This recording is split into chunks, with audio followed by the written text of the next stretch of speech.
¿Qué tal? Damos la bienvenida a nuestra audiencia una vez más. Estamos de vuelta después de un pequeño descanso de un mesecito que hemos tenido. Todo el mundo se merece unas vacaciones después de las vacaciones para reforzar. ¿eh? Y a eso nos hemos dedicado también, a reforzar un poco internamente el propósito de lo que hacíamos como podcast. También hoy traemos refuerzos. Tenemos a Javi por aquí y bueno, a partir de ahora pues ya nos veremos con la cadencia habitual. ¿m? Así que nada, como siempre, retomamos tertulia en formato de noticias y noticias ha habido, ¿no? No es casualidad que estemos hoy aquí reunidos para hablar un poco de lo que está pasando. Han pasado cositas, es verdad que, bueno, pues el ritmo de las cosas relevantes, ¿no?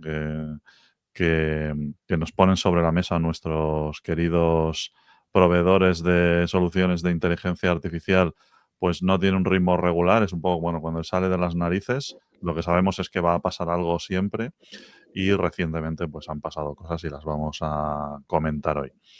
Entre las cosas que han pasado también, que nos han pasado a nosotros a nivel personal, es que tenemos también nuevo podcast hermano eh, que, que se ha estado fraguando últimamente durante este descanso, pues Javi ha aprovechado el hueco que dejábamos para hacer un podcast dentro de su proyecto muy interesante de la Escuela de la IA, que podéis encontrar en diversas redes. Yo creo que lo más fácil es ir a YouTube, ¿no, Javi? Ujú. Em, y ahí si buscáis la Escuela de la IA Javier Santos o Javier Santos Escuela de IA, bueno, pues este tipo de búsqueda, pues vais a encontrar un podcast nuevo donde ya hay un par de episodios con formato de entrevista, donde se habla un poco de todo, del entrevistado, personas que tienen algo que decir y que es interesante lo que dicen. Y bueno, como las conversaciones con Javi siempre son interesantes, pues ahí te lo puedes poner para enterarte de cositas más de grano fino, ¿no? No tanto de grandes noticias, que es de lo que hablamos aquí, sino de historias personales y de proyectos concretos. Y yo creo que eso está muy interesante y se aprende mucho. Así que complementa muy bien a lo que escucháis aquí en la tertulia. No dejéis de escuchar el podcast de la Escuela de la IA de Javi Santos. Y aprovecho para saludarte, Javi. ¿Qué tal? Gracias por acompañarme hoy. Pues muchas gracias por el spam. Espero que después de este episodio vayan directos a escuchar la primera entrevista, que además es con un crack. Dejo ahí a ver con quién, ya que lo averigüen ellos. Muy bien, muy bien. Surprise. Y nada, también saludo a mi copailo de habitual, Frankie. ¿Qué tal estás? Muy buenas, muy bien. Todavía está retumbando en mi cabeza lo que has dicho de las vacaciones, del que hemos estado parados por vacaciones. Digo, vacaciones es una palabra un poquito grande, serán vacaciones para trabajar, ¿no? A lo que te referías realmente. Vacaciones de podcast. Eso sí, eso sí.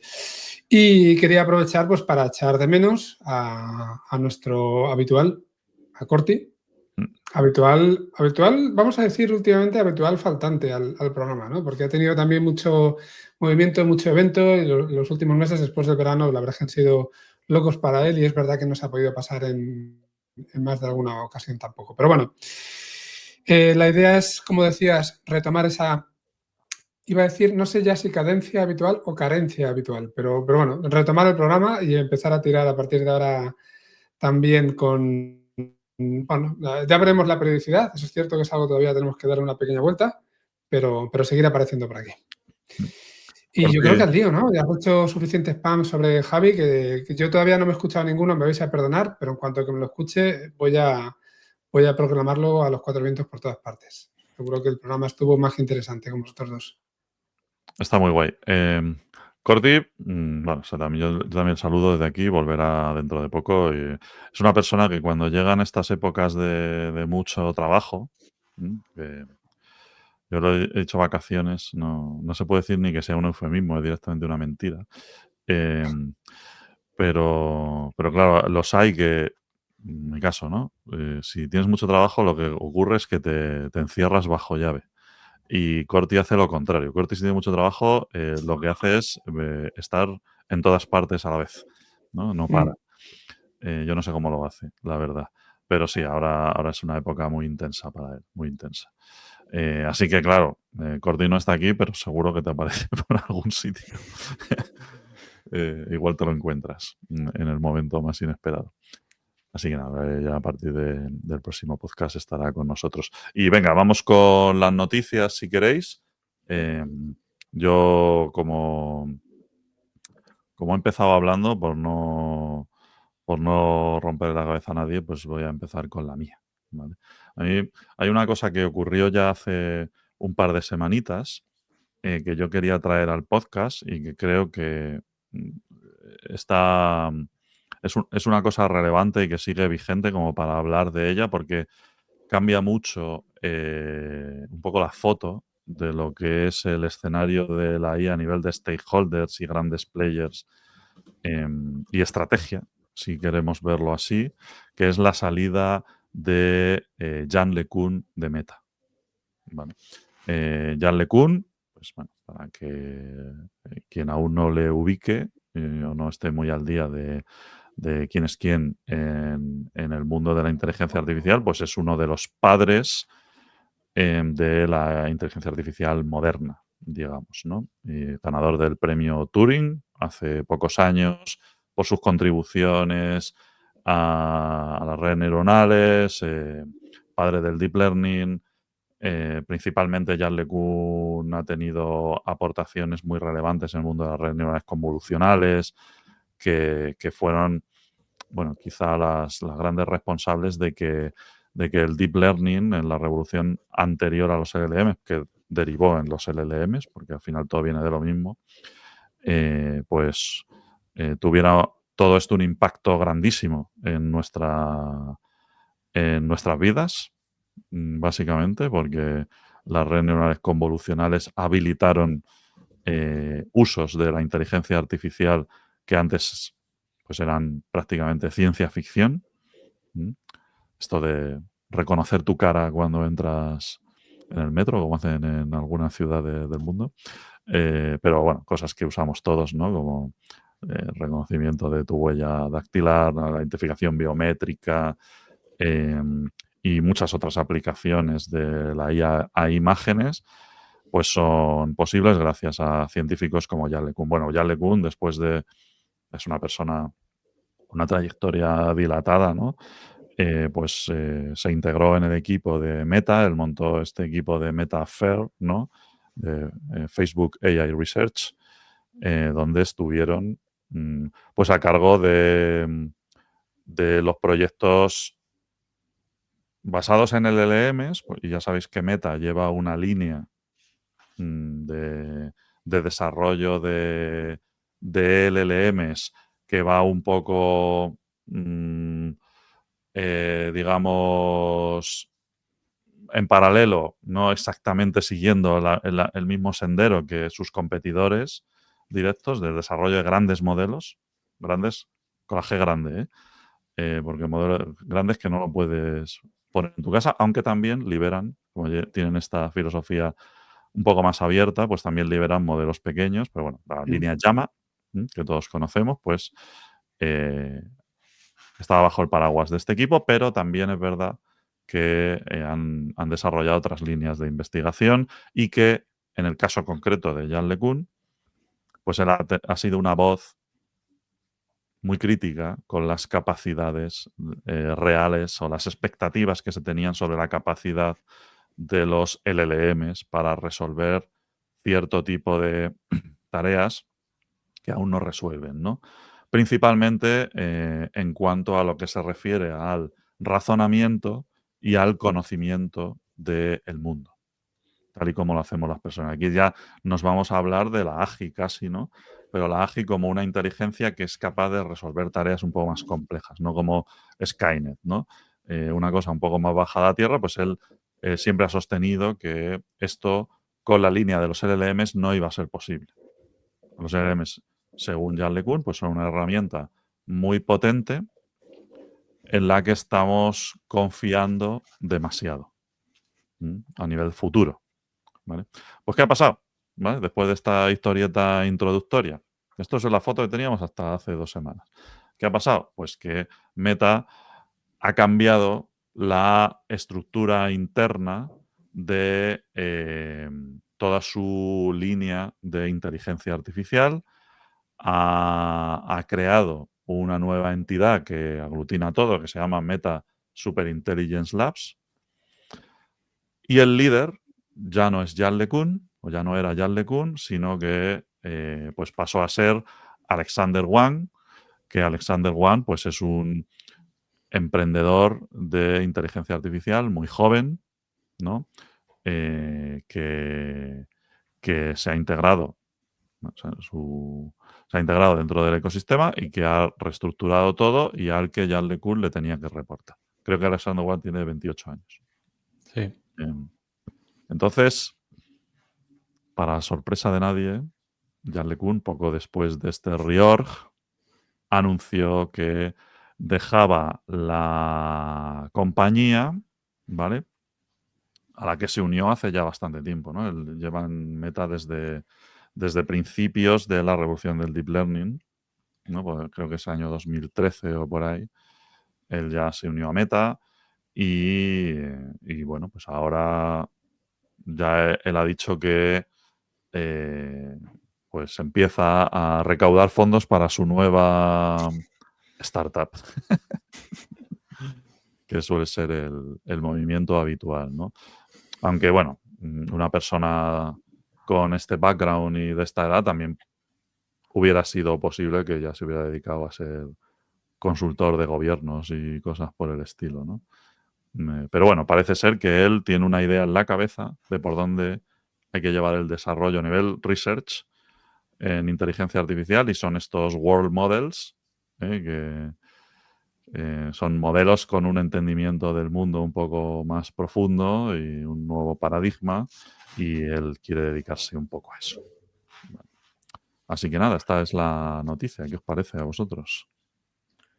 Es una salida bastante importante de Meta, o sea, no solo por la figura de Jan, sino por el hecho de qué rumbo está tomando Meta, de luchar por ganar la carrera de la IA, sacar modelos lo más rápido posible, y la visión de Jan, como has dicho, es otra, es la de crear un world model que no sea un LLM que entienda solo palabras, sino que sea capaz de entender el mundo, y así es como él ve que se llegará a la AGI, o sea, a la AGI, no con un ChatGPT o con un Llama 4, sino con una visión general de todo el mundo. Entonces, ahí se ve que Meta pues está más por ver quién saca el modelo que saca el mejor benchmark y esa no es la batalla que quiere él liderar.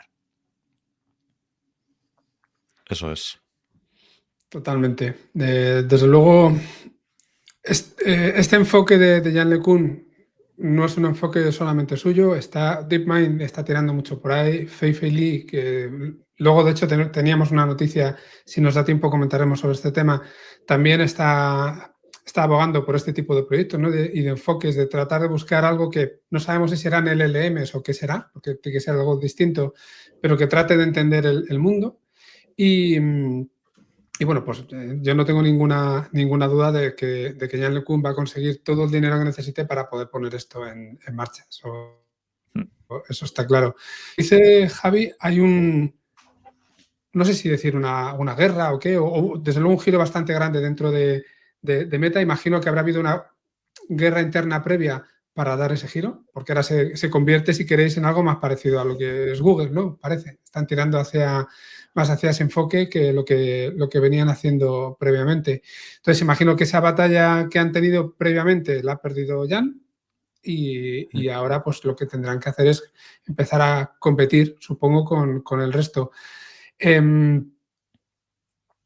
No sé, lo que no sé es el papel que va a tomar ahora Meta dentro de ese contexto, ¿no? El que ya empieza a haber mucho asentamiento de las grandes empresas, empezamos incluso a colocarlas a cada una con una especie de nicho vertical o propósito, aunque peleen entre ellas, y ahora aquí tiene que hacerse su sitio. No sé si al final también este enfoque les va a llevar a perder esa imagen que tenía como de Open Science, ¿no? Estabas hablando antes, Lu, de esos modelos abiertos y Meta estaba aportando mucho ahí. No sé si lo van a mantener o no, pero bueno, de momento lo vamos a volver a ver. Igual que veíamos a Facebook, y hablando de Facebook, como el malvado que aplica estos algoritmos para saber lo que tú quieres e incluso llegar a condicionar elecciones. Si ahora esto nos lo empezamos a llevar al mundo de la IA generativa, pues no sabemos si la gente lo va a volver a poner ahí, cuando yo creo que habían hecho un trabajo de limpieza pues que les había funcionado bastante bien, al menos en ciertos contextos, ¿no? Entre ciertos tipos de profesionales. Sí. A ver, entiendo que las expectativas que se habían puesto sobre la familia de Llama, expectativas además fundamentadas sobre una inversión bastante seria. Recordemos que Meta es el principal cliente a nivel mundial de Nvidia. La Meta Sí. tiene una situación curiosa porque es una compañía que tiene como más máquinas que nadie, pero no vende servicios de nube ni cosas por el estilo, ¿no? Como hacen otras. Es como todo para ellos, ¿no? Y ha comprado a Nvidia más GPUs que nadie, ¿no? Entonces, la inversión es tremenda. La familia de modelos Llama tiene una cualidad diferencial por su carácter abierto, pero claro, luego lo llevas a la carrera esta de los benchmarks, de la que hablaremos ahora, Sí. y de la situación en el mercado y todo eso, y después de un año de la publicación de su último gran hito en la familia de modelos y tal, no sé cuánto tiempo ha pasado, pues seguramente no estén donde ellos preveían que iban a estar a nivel industria. Entonces, la investigación fundamental yo creo que está bien y creo que todo esto es algo que tiene sentido y Google, por ejemplo, pues le sigue dando como mucha importancia, pero Google sí está en esa carrera, ¿no? Y en cambio Meta daba la impresión de que se estaba quedando un poco aparte.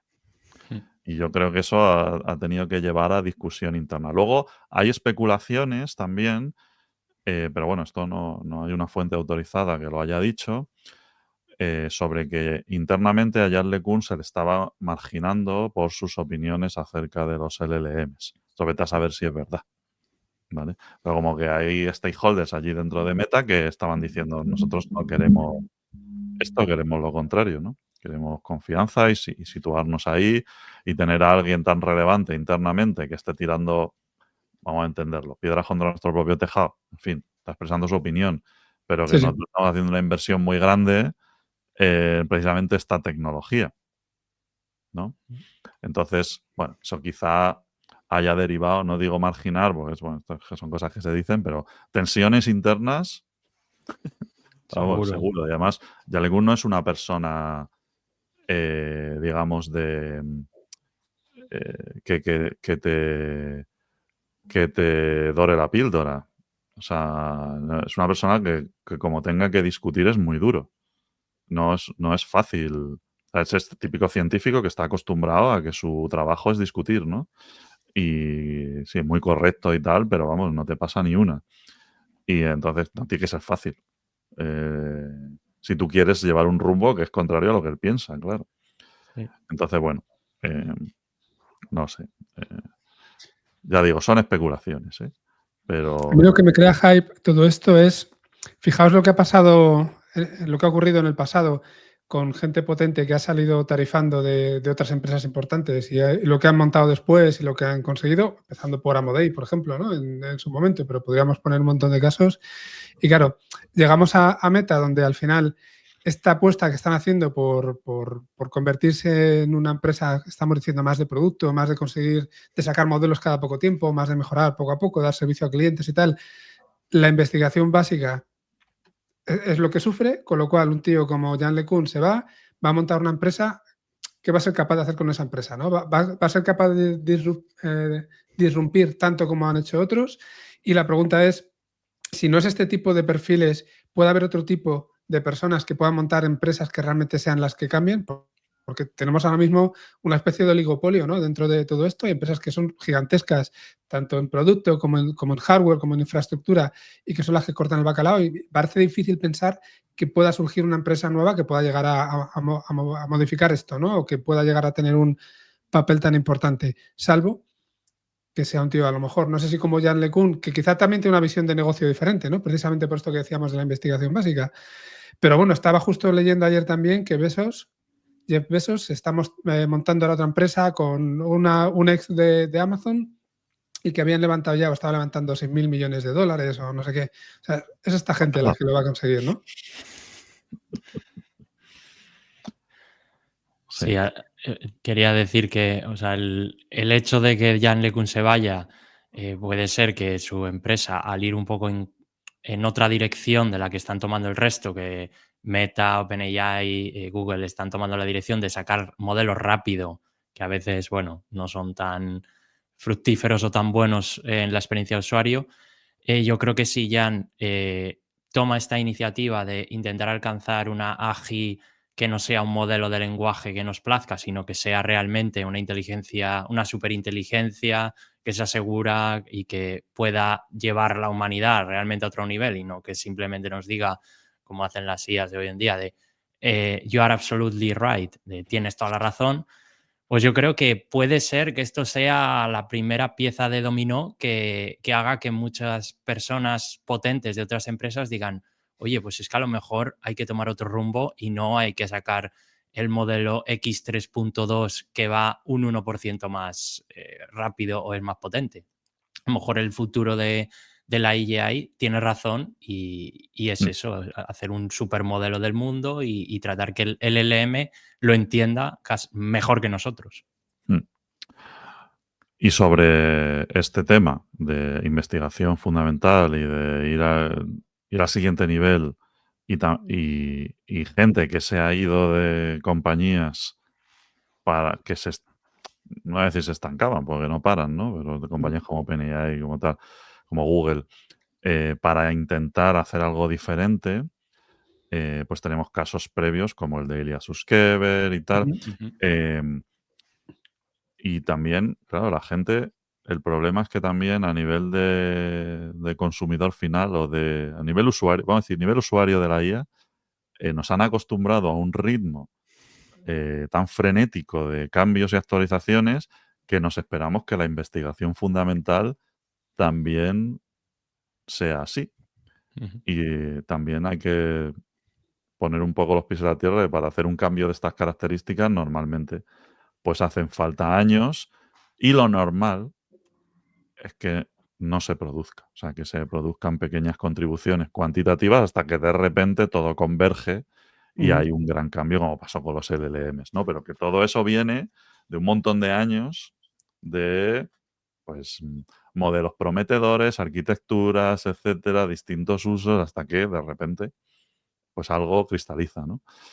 Y, y entonces, bueno, pues ya LeCun no tengo duda de que conseguirá la pasta y los fondos y tal, pero luego eso tiene que sostenerse. Así que yo, claro, en este sentido, pues le tengo más fe a un Google, ¿no? Que ha demostrado ya en la era del deep learning que era capaz de sostenerse en el largo plazo, sostener este tipo de investigación en largo plazo. Gracias a eso, aunque Google ha hecho eso, estamos donde estamos hoy en día. Sí. Porque si no, algo como los Transformers no hubiera sido posible, ¿no? Entonces, bueno, pues yo le deseo todas las suertes, o la mejor de las suertes, como se dice. Y nada, esperemos que... Yo espero por lo menos que siga en Twitter liándola. No creo que se vaya a ir. Es lo que me Seguro que divierte. más. Es lo que me divierte. Ahora ya le han quitado la correa. Sí, sí. Entonces, esto puede terminar. Yo creo que su objetivo es que le bloquee todo Twitter. Ya con Elon Musk tuvo las suyas con el tema de la visión por computador. Claro, él es el padre de las convolucionales, que sirven pues, para detectar objetos, clasificar imágenes y tal. Y Elon Musk pues, está muy reticente con ese tema de detectar imágenes con convolucionales y tuvieron rifirrafes muy, muy sonados hace un par de años. Sí. No, de hecho, él consiguió que Elon Musk le bloqueara cuando Elon Musk estaba diciendo que eso de bloquear estaba mal. O sea, que puede ser muy persuasivo, vamos a decirlo. Esto sí es eufemismo. Entonces, seguidle en Twitter, que os lo vais a pasar bien. Esa Y medalla ahora, tiene más valor que la de Turing, ¿eh? sí, totalmente. Es muy divertido. Venga, vamos a pasar, que ya le hemos dedicado mucho rato vamos a otra persona con mucho mejor peinado que el de Jan LeCun. ¿Verdad, Frankie? Perfecto. Sí, es una persona que yo creo que no se ha pasado todavía por aquí, pero que también tiene lo suyo. De hecho, cada vez que habla sube el pan, como se suele decir. Lo que pasa es que está en un nicho y en un contexto tan separado de lo que es España, de alguna manera, que a nosotros nos cuesta que nos llegue. Estamos hablando de Alex Karp, perdón, que para el que no le conozca es el CEO de Palantir. Y para el que no lo conozca, ahora explicaremos lo que es Palantir, ¿vale? Porque ya os digo, no es una plataforma quizá tan conocida en España. Y decía hace poquitos días que desde su punto de vista, si hay que elegir un estado, perdón, no desde su punto de vista, porque lo dice completamente como, pues eso, esto es así. La verdad. Sí. Si hay que elegir entre un estado de vigilancia o que China gane la carrera de la inteligencia artificial, por supuesto, lo preferible es lo primero, el estado de vigilancia. Así que ahora vais a entender también el por qué y de dónde viene. Lo primero, decíamos, ¿qué es Palantir? Pues Palantir es una empresa de software que tiene una plataforma y que está especializada en análisis masivo de datos y además en tiempo real, que integran fuentes que provienen de diferentes tipos por completo, de dispositivos, de sistemas internos, externos, de aplicaciones, integran toda esa información, normalmente centrándose mucho en los datos que son sensibles y que da apoyo a la toma de decisiones en cualquier entorno, pero sobre todo se han centrado desde el principio mucho en defensa, en seguridad y en inteligencia. Eso no quiere decir que no se utilice esta plataforma en energía, en banca, en seguros y en todo lo que queráis, pero empezaron, y de hecho empezaron después del 11S, empezaron con ese enfoque de ser capaces de traquear en tiempo real todos los movimientos de las personas, ¿vale? Y poder sacar conclusiones también en tiempo real para temas defensivos y de inteligencia. Claro, con ese comienzo, pues os podéis imaginar que seguramente esa frase que hemos comentado al principio, pues empieza a cobrar ya bastante sentido. Esta plataforma la utilizan muchos gobiernos, no solamente Estados Unidos, principalmente seguramente Estados Unidos, pero muchos gobiernos para gestión de misiones militares, contraterrorismo también, vigilancia de las fronteras, o sea, todo lo que podáis pensar dentro de este tipo de casos de uso. Por supuesto, no es la típica startup de Silicon Valley, porque nacieron y viven de los contratos que provienen del gobierno y que son multimillonarios. No sé cuántos ceros puede tener eso, pero muchísimo. Y bueno, pues este señor que viene de una formación en filosofía, como ven, nada que ver con lo que al tipo de perfiles que estamos hablando, que siempre ha tenido un discurso muy marcado sobre lo que es Occidente y los valores democráticos que tiene Occidente frente al resto del mundo, también en muchos casos frente a China, y donde siempre está hablando de mezclando tecnología con geopolítica, con ética, economía, bueno, pues todo lo que os venga, y siempre lo hace de una forma un poquito peculiar, más allá de su peinado, como decía. Y aparte de esto que comentaba él, es que, claro, han confluido varias cosas. También yo creo que por eso lo traíamos. Ha salido un libro que se llama The Philosopher in the Valley, donde el filósofo, por supuesto, es él, y analiza el papel que tiene Palantir en la expansión de estas tecnologías de vigilancia, que muchas veces hemos criticado esa vigilancia en China, pero claro, no sabemos muy bien lo que pasa quizá de Strangis en Estados Unidos y en otros países.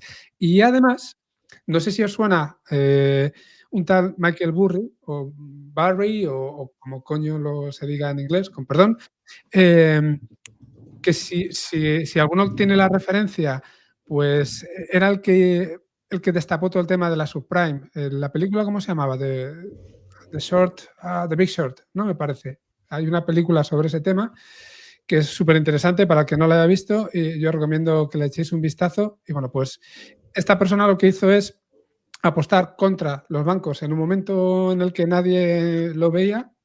Por supuesto, se hizo también multimillonario y ahora lo que ha hecho es exactamente lo mismo contra Palantir, ¿vale? Y eso pues ha desatado también cierta incomodidad y cierta aplicación en ciertas partes en muchos actores. Desde luego, se han colocado en modo defensivo y bueno, pues Alex Karp está tratando de que la gente se tranquilice. Ideas que ha venido defendiendo Alex en diferentes medios. Bueno, lo que hemos dicho, lo de que la IA es una carrera geopolítica entre Estados Unidos y China. Dice que no estamos en una competencia tecnológica normal, sino en un choque de modelos de sociedad. Como veis, se lo lleva a eso, al estilo de vida, ¿no? Y el estilo, al enfoque social, que es lo que viene haciendo en todos los casos. Para él, por supuesto, la vigilancia del Estado no es el mayor problema, sino el problema está en las Big Tech que monetizan los datos para marketing. Y venimos a hablar de Meta, por ejemplo, ¿no? Que decíamos que esto ya estaba presente. Más o menos viene a decir que si el gobierno utiliza tus datos para temas de seguridad, no es lo mismo que si una plataforma los usa para venderte, no sé, zapatillas de deporte, por ejemplo. Es peor si los utiliza para venderte zapatillas de deporte que si los utiliza para seguridad. Y pone un ejemplo que es, no sé, yo no sé si lo he terminado de entender, pero siempre habla de él, que es el ejemplo del hot dog, del perrito caliente. Y trata de ilustrar su manera de pensar con este tema de la vigilancia y diciendo algo así como que, bueno, pues ir a comerse un perrito caliente con alguien con el que estás flirteando y estás casado además, y si tienes miedo de que la tecnología lo registre, pues que es peor que lo que él está proponiendo. O sea, no sé, es como que quizá ya os digo, yo no termino de entender el ejemplo, pero vamos, él está intentando restar importancia a esas preocupaciones que son profundas y que son lógicas sobre estos temas de privacidad. No sé cómo lo veis, porque al final pues, podría seguir leyendo cosas que ha ido comentando él durante un montón de años, pero sí que como última conclusión, no sé si lo que estamos viendo en algunos casos, y esto viene de histórico, de noticias que hemos comentado aquí en el programa, pues parece que los CEOs están empezando a ocupar ciertos espacios que antes eran de los gobiernos. Y en un país más como Estados Unidos, donde la legislación es distinta, ¿no? que como se hace en el resto del mundo, hay ejemplares como Alex Karp que intentan imponerse de esa manera. Y ya me callo. A mí me parece interesante lo del hot dog y parece como que tiene más en cuenta que el problema de la vigilancia es que te pillen siendo infiel antes que, oye, que están atentando contra la privacidad de las personas. O sea, yo creo que él es un experto en marketing, al final su empresa se dedica a eso, a la vigilancia. Entonces yo entiendo que bueno, promueva eso. Y es algo muy común, ¿no? En marketing y en venta persuasiva, el poner enemigos. A él le gusta mucho hablar de China y del control que hay allí y de lo que hacen. Entonces, utilizarlo como una medida de, oye, vamos a tener aquí un sistema de vigilancia, sobre todo para los gobiernos, que va a controlarte a lo mejor si eres infiel, en vez de centrarse en, oye, vamos a mirar manipulación política, vamos a ver deepfakes, vamos a ver cosas que realmente, oye, puede ser interesante esa vigilancia, pero claro, según cómo lo vende él, para mí no tiene ningún tipo ni de validez y más yo lo veo como un ataque a la privacidad más que una ayuda al gobierno o al Estado de la nación. Uy, que tenemos a Luis que está sin muteado. palabras, ¿eh? Había dicho una cosa súper interesante y ya se me olvidó. Estoy muteado porque tengo una obra aquí al lado y me están martilleando la cabeza. Perdona. Aquí no llega, ¿eh? Si te sirve de algo, no nos llega a nosotros. Sí, lo muteo por si se mete por el micro, pero vamos, es preventivo. Sí, entiendo que lo filtra. Le pido disculpas a la audiencia por si esto se está colando. Pero en cualquier caso, sobre este... Aquí, claro, es que aquí hay una línea delicada, pues nos podríamos meter en temas políticos, que Mm. tampoco es el propósito de este podcast, aunque podemos hablar un poco de lo que nos dé la gana, ¿eh? Pero bueno, hay un discurso peligroso, evidentemente, porque estas herramientas del enemigo común, el miedo y el menor de los males se han utilizado para instaurar regímenes absolutistas a lo largo de la historia. El siglo XX es un Y se ejemplo siguen clarísimo. usando. Se siguen usando, exactamente. Entonces son herramientas muy efectivas, propagandísticas, y como tú dices, Frankie, aquí se están pronunciando CEOs, pero aquí estamos hablando de temas en los que deberían estar involucrados los políticos, ¿no?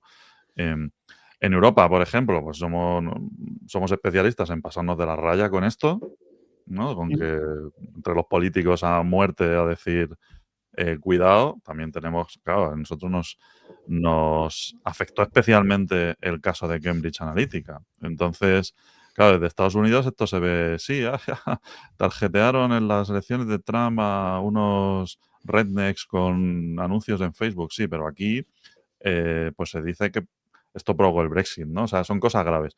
Em, va mucho más allá de lo del hot dog. Que me hace gracia lo del hot dog porque me recuerda a la serie de Silicon Valley. Sí. Pero, pero que bueno, que estas cosas, claro, visto desde fuera, a mí me suena mal. Pero desde otro punto de vista es verdad que tenemos somos poco conscientes de lo que está ocurriendo en China. Eh, de- no porque lo oculten, ¿eh? No porque haya una capa oscura, en plan, es que China no es Corea del Norte, sino porque es como que eso no va con nosotros. Y deberíamos estar un poco más al día de lo que pasa allí y de lo que viene de allí. Eh, yo tengo conocidos yo quiero hacer este viaje, ¿no? Que han estado recientemente en Hangzhou, es la ciudad, digamos, de la IA, ¿no? Ahí es donde es el Silicon Valley chino, ¿no? Em, ahí están los Alibaba, DeepSeek, Unitree, todos estos, ¿no? Em, y te dicen, es como viajar al futuro, tío. O sea, es acojonante. La ciudad, todos los coches son eléctricos, no se oye nada.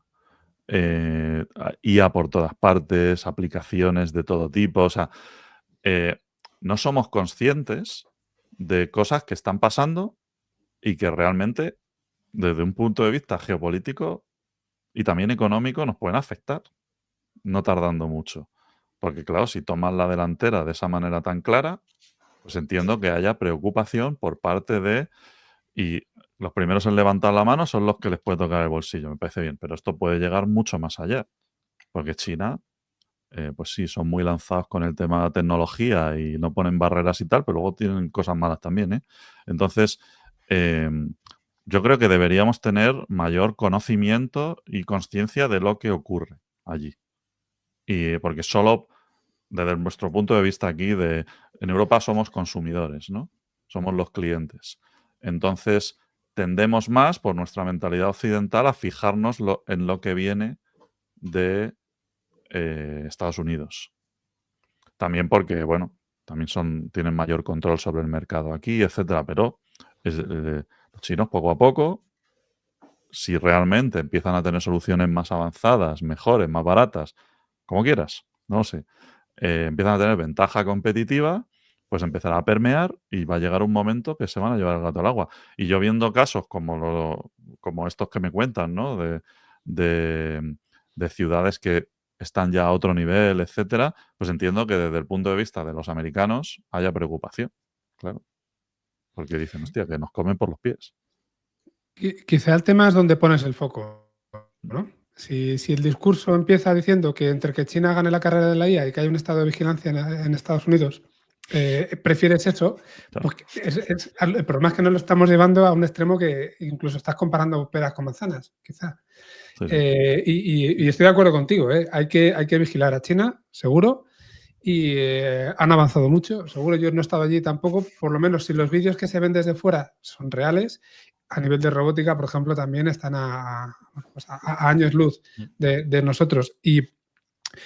Por lo que dicen en muchos sitios, pero es verdad que ellos que están construyendo, llevan años ya construyendo ciudades desde cero, donde están incorporando todo esto. No es rehacer lo que ya está hecho, sino es empezar de cero, que siempre es un poco más fácil, vamos a decirlo entre comillas, ¿no? Pero tiene ciudades ya con decenas de millones de personas que han surgido en no muchos años y donde todo esto está metido. Claro, si tienes que luchar contra eso, ¿cuál es la manera ¿Tienes que luchar realmente o lo que tienes que hacer es tratar de ser mejor que ellos? Es decir, el problema no es que nos estamos quejando de yo iba a un buen ritmo, que es yo el que he marcado como Occidente durante años y ahora de repente tengo otro ente aquí que va a más ritmo que yo y joder, ¿me estás haciendo trampa?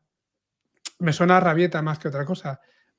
La idea sería cómo hago yo para acelerar el ritmo y bueno, ¿y es tan malo que China sea mejor que Occidente para esto? Si no nos llega, o no lo sé. O sea, hay muchas implicaciones, ¿eh? Y desde luego me viene a la cabeza, que no sé si la habéis visto vosotros, esa serie tan mítica de hace pues, como 20 años o por ahí, se llama Firefly, donde viajaban al espacio y lo que había era una sociedad que era el resultado de una vieja Occidente donde China se había impuesto también, ¿no? Convivían de alguna manera y hablaban chino e Un inglés, idioma pero mezclado, sí. sí, efectivamente, pero bueno, había llegado a pasar algo, igual ese es el futuro, no tengo ni puñetera idea. Hay muchos condicionantes ahí, muchas dudas, mucha incertidumbre, pero lo que no me gusta es dónde pone el foco, porque sobre todo porque no le veo sentido a la hora de avanzar. No, no, no. Y es un poco, sí, rabieta, ¿no? Decir, oye, pues nosotros hemos diseñado el sistema de mercado moderno, ¿no? Eso es. Y cuando alguien consigue quebrar un poco las reglas o cambiar un poco el enfoque, no, me quejo y quiero volver a lo anterior porque es lo que me iba a mí, lo que me convenía, ¿no? Yo creo que, a ver, aquí, como europeos, ¿no? Los europeos, pues eso, como he dicho antes, somos los clientes eh, y tenemos pasta y estamos un poco a ver qué nos viene. Pues yo creo que también tenemos que mirar al otro lado y decir, oye, porque eso también les pondrá un poco en tensión, ¿no? Totalmente. Y así funciona el mercado, si es que tampoco es una cosa rara esto. Y ya digo, a mí lo que me transmite la gente que ha viajado recientemente allí, este mismo año, es, te sorprende, ¿no? Entonces, claro, Guay. en cambio viajas a Los Ángeles y no te sorprende. Pues, esto lo he visto en las Mm. películas y tal. Mm. Lo de siempre, de ir de esos viajes por Estados Unidos, ¿no? En cambio, en China dices: "Hostia, ¿qué pasa aquí?". Entonces, claro, evidentemente ahí hay que mirar. Yo creo que hay que ser más conscientes, hay que oye, mm, nos tiramos a los ChatGPT y compañía, pues está DeepSeek ahí, ¿no? Hay cosas que se pueden probar. ¿Cómo se llama el competidor de Claude Code? Qué Eh, buen. Qué claro, buen, no sé cómo se lee. sí, Cuen. hay Vale. modelos que en benchmarks, por ejemplo, de código y tal, están muy potentes, pero GLM, quieres decir. sí, Ese. GLM, y es como que tenemos una especie de resistencia a probarlos siquiera, ¿no?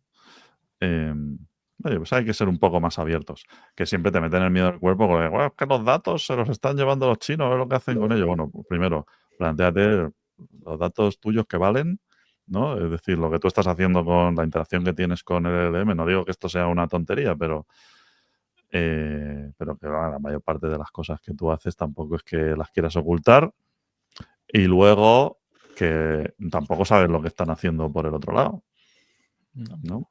Pero mira, hay una cosa muy buena de los modelos que todos, todos los que están sacando de China son open source. Mm, Y es que eso no lo estamos teniendo en cuenta, que podemos descargarlos, hacerlo, o sea, correrlos en nuestro ordenador, probablemente no, pero sí que los podemos correr en una infraestructura europea incluso. Entonces, claro. esa reticencia, vale, yo puedo entender que si te conectas al servidor en China, vale, pues igual que si te conectas a un servidor en Estados Unidos.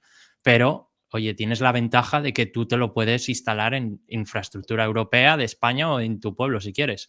Sí, sí. Entonces, jolín, y encima son modelos muy buenos. O sea, muy buenos a nivel, o sea, estado del arte. No tienen nada que envidiar a un Gemini o a un GPT. Mm. Sí. Ah, Para una gran empresa europea es una opción perfectamente válida. Sí. mm. Así que bueno, el CEO de Palantir está bien porque hace ruido sobre esto. Yo creo que el discurso, pues, en fin, hay que cogerlo con pinzas. Pero es verdad que trae una discusión interesante, eso es Sí. cierto. Entonces, bueno, lo pone sobre la mesa y eso para mí está bien. Yo creo que él lo que busca también es un poco agitar, ¿no? Como hacen que estos CEOs de todas estas empresas, digamos, de punta de lanza y tal, siempre adoptan un poco ese papel, ¿no? Muchas veces, ¿no? De agitar un poco el árbol. Sí. Daría Modei es que cada vez que habla sube el pan y todos estos son un poco... O Zuckerberg, ¿no? Bueno, Zuckerberg es que ya no sabes ni por dónde te va a salir, ya da miedo, ¿no? Dice, ¿has dicho algo, Zuckerberg? Dicen, pues, no, no sé si quiero mirarlo. Entonces, bueno, pues seguiremos un poco el discurso que nos lleva este señor y sus digamos, homólogos y seguro que lo traemos más veces al podcast. Venga, que llevamos un ratito y no hemos hablado de noticias importantes, Javi. Pues ¿Qué De hecho, pasa? perdonad, pero para introducirla, a mí me habéis dejado flipado antes cuando habéis dicho que si, no sé, habéis dicho algo como que el mejor modelo ahora mismo para programar es Claude. Porque ahora lo que vemos desde ayer, o lo está diciendo todo el mundo, es que no, que ahora es Gemini. Cuéntanos un poco más sobre eso, Javi. Pues mira, a lo mejor mañana es otro, pero ayer, ayer sacó Google Gemini 3.0. Ya está disponible en la interfaz de AI Studio, que seguramente sea una gran olvidada por muchos que nos escuchen, y yo recomiendo utilizarla. O sea, si buscáis en Google AI Studio, tenéis ahí para probar todos los modelos, el Nano Banana, el Gemini, hacer apps, bueno, un montón de cosas que os recomiendo probar. Y luego está el gemini.google.com, que es donde entramos todos, y ahí ya está disponible Gemini 3.0. Esto involucra el mejor modelo prácticamente en todas las áreas, pues en matemática, en programación, en escritura, y diferentes benchmarks que prueban pues, niveles agénticos de terminales, etc. Entonces, yo ya lo he probado. A mí me ha encantado lo que es el modelo. Ellos han traído, además, aparte de este supermodelo, un IDE de programación, que es como una interfaz para que tú puedas programar. Y en mi experiencia, la verdad que ha sido malísimo.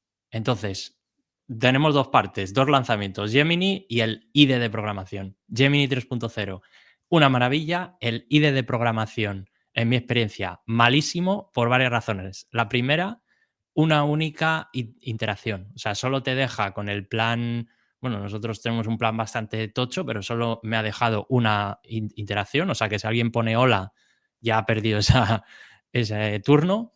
Yo hice un front, una web sencillísima que con cualquier editor de código de hoy en día, incluso Cursor, Windsurf, Cloud Code, hubiera hecho genial, y me hice una castaña tremenda. Mola mucho porque cuando te lo va haciendo, él va como debugueando, va tomando pantallazos, tiene un nivel muy bueno a nivel visual, pero a nivel programación la verdad que se ha quedado cortísimo.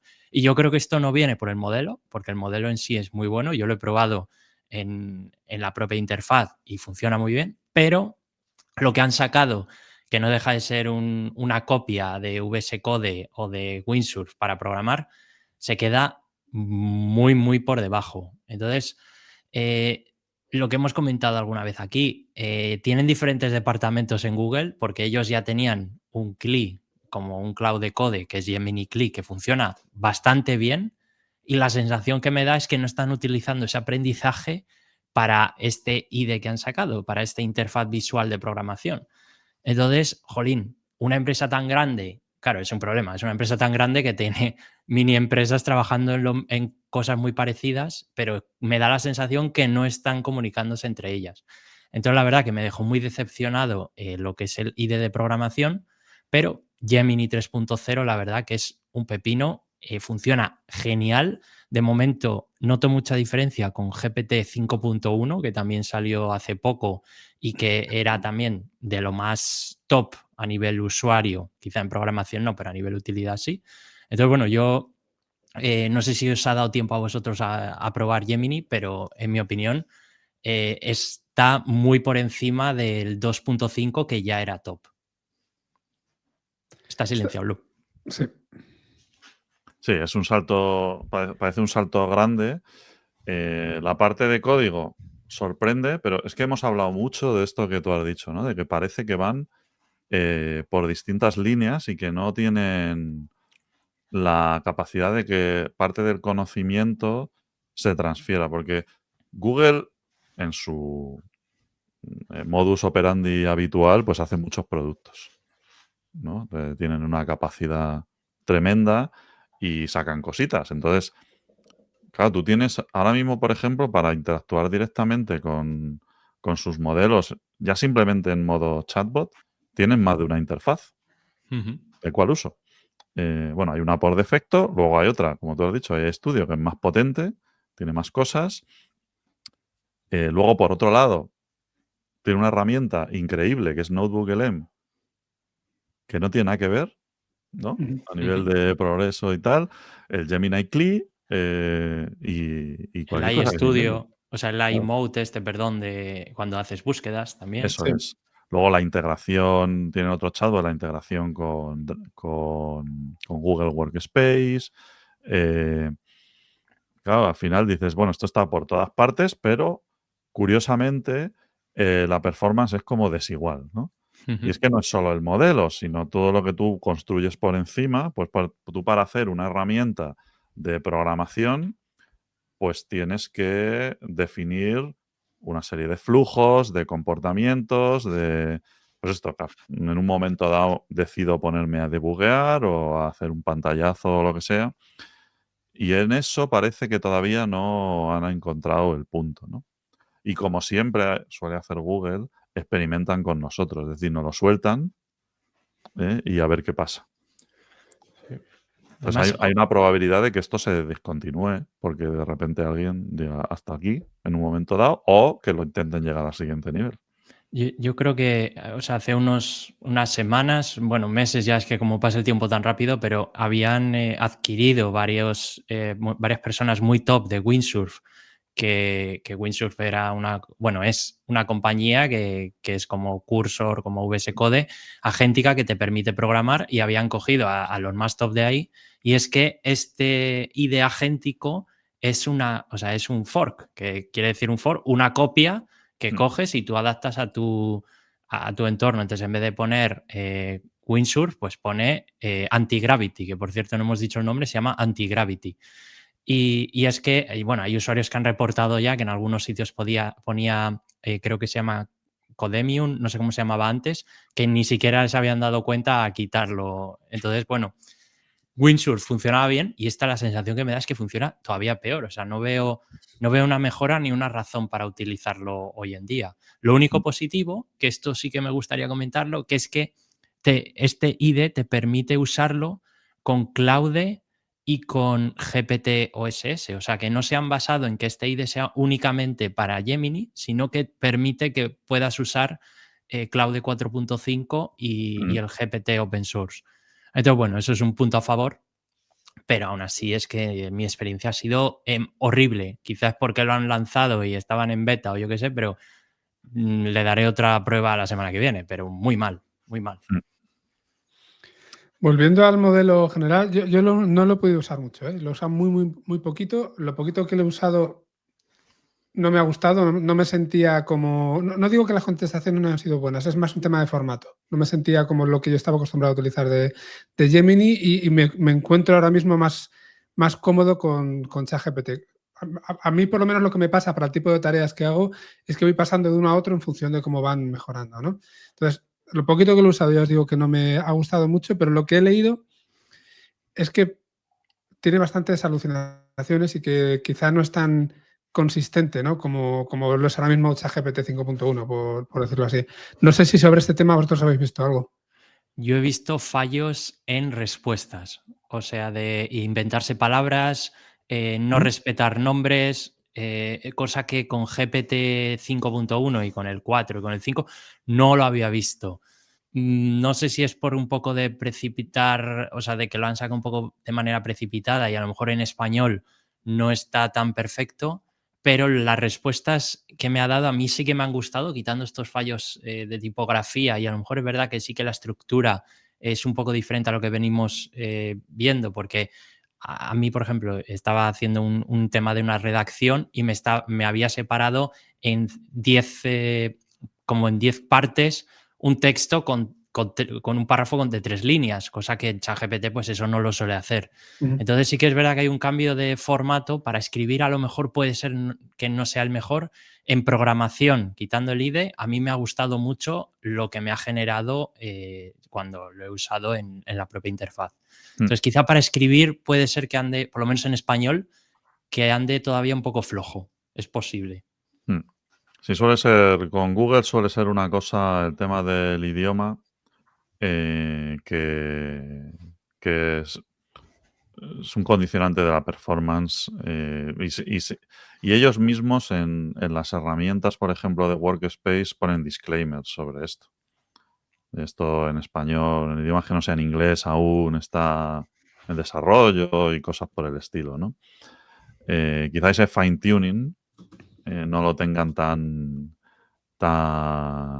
afinado, valga la redundancia, como la gente de OpenAI. Pero bueno, al final lo que hay por debajo es un modelo muy potente y yo creo que como esto depende mucho de cómo lo usas, de cuál es la interfaz que usas, creo también que hay que encontrar el punto dulce aquí. Es decir, el uso por defecto como asistente, digamos, que te da un comportamiento estándar, como si tú te metes en ChatGPT y le preguntas algo así de primeras, ¿no?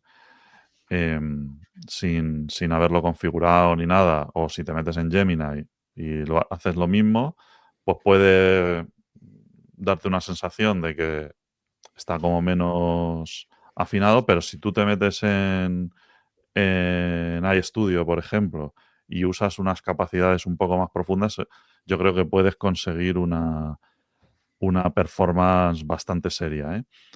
Es verdad que nosotros estamos acostumbrados a usarlo así y quizá ese no sea el uso habitual.